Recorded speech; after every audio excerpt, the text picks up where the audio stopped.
My name is Dr. Kristopher Wells, and I'm the Director of Programs and Services at the Institute for Sexual Minority Studies and Services at the University of Alberta. So broadly, what our institute does is use research to work with our major social institutions to help them understand sexual orientation and gender identity needs and concerns, particularly dealing with youth or young people in our schools and communities. So that means broadly we work a lot with schools, we work with in health, policing, sports, any of those major organizations that are influence leaders in our society. We know that LGBT youth and our Aboriginal youth in Canada are the two groups most at risk of death in this country. And that's not because of who they are, but largely because of the environments they find themselves in. So no young person should have to go to school and simply try to survive. It's about how do we change those conditions so that they can thrive and they can live up to their full potential. So we do that through policy development, for example, with schools, or with helping to write or advocate for government legislation, also taking that research and sharing it amongst academic communities, and translating it into direct practice. So one of the programs we're probably best known for in Canada is called Camp Firefly, which is our summer leadership retreat for LGBT youth. And we've been offering that program now for a dozen years in Edmonton, going on 7 years in Saskatchewan, going into our third year in Calgary, and in 2016 we'll be moving into Ontario to offer that program. How do we take that research that we're doing, that others are doing, and translate it into a program that's actually building their resiliency? You know, that notion of resiliency is quite simple. It's that ability to overcome adversity in one's life. But while everyone has resiliency innate in them, everyone is not absolutely resilient. And so everyone has a different kind of breaking point. And so when we talk about mental health or depression, and in this case, the effects of internalized homophobia or transphobia, it's about moving from internalization to externalization. So reaching out, be able to connect to resources, strategies, tools, individuals. We call it the power of one, that every young person should have at least one trusted adult in their life. Over a dozen years, we've learned that now we can't just work with LGBT youth through our programs and through supporting things like gay-straight alliances, which have been certainly amongst the news all over Canada lately, but we also have to work with families, because families perhaps arguably are the number one resiliency factor in the life of any youth, no matter how that youth identifies. And if you don't have support of your family, then life just gets a lot harder. So for this community, it's often been said when the kids come out and declare their sexual orientation or their gender identity, the families go in the closet, where they're facing stigmatization or shame or embarrassment, or what are my neighbors going to think? What are my extended family going to think, or my colleagues at work?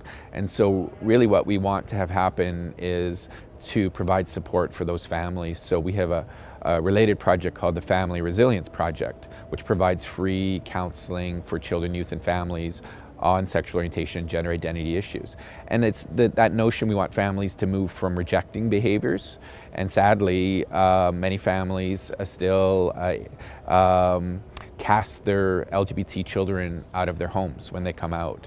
You know, people don't believe that this still happens in the 21st century, but the research shows us that between 20 to 40% of all homeless youth in North America are LGBT youth who've been cut off from their social support systems. And so it's about helping those families move from rejecting behaviors to ideally, accepting behaviors, to that continuum where perhaps they can get to the point where they actually celebrate their children for the gifts that they are. But that means, having professional supports. It means parents being able to meet other parents who've gone through a similar kind of process. Great organizations like PFLAG Canada that we're able to work with that help to build that resiliency, not only amongst youth, but amongst their families and their caregivers. The bottom line is, if we don't provide young people with good, age-appropriate, non-judgmental information, then how do we expect them to make good decisions about the issues that impact their lives? As the educators, the adults, the parents, the clinicians, it's our job to give the young people the tools It's not our job to tell them what to do, but to equip them with the knowledge, the skills, the attitudes to hopefully make those good, healthy decisions. So if we're not providing the information, then we're doing a great disservice, and we're going to pay for it in the long run in terms of treatment and intervention upstream when there is a crisis, rather than preventing that crisis from beginning in the first place. The family doctor is it's the hub in the network to all these other kinds of supports and services. So it's critical that we're educating those family doctors to ask the right questions. First of all, are they opening up these dialogues? Because that youth might share with the family doctor what they can't share with their own family or caregivers. And then it's going to all hinge on that family doctor's reaction. So if they're going to further pathologize or stigmatize that young people, they're never going to go to another healthcare professional again because they found that it's not a safe space. Or where that family doctor, do they know what the inclusive referrals are in their community? Do they know where the LGBT youth group is? Do they know about gay straight alliances? Do they know about supportive mental health workers or counseling programs in their community? And so it's the job of any professional also to educate themselves. And if they haven't had that training, all the more important that they go out of the way to get that training through conferences, through just going out and attending LGBT community events, local pride festivals, get involved, signal your support. And really what I think every professional, and I would say every parent, needs to do is think about how do we move issues of sexual orientation and gender identity from being extraordinary conversations to ordinary everyday ones that we're having around the dinner table, in the treatment room, and in our schools and in our faith communities as well, because it's a dialogue that isn't just about individuals, but it's one that we need to be having collectively as a society.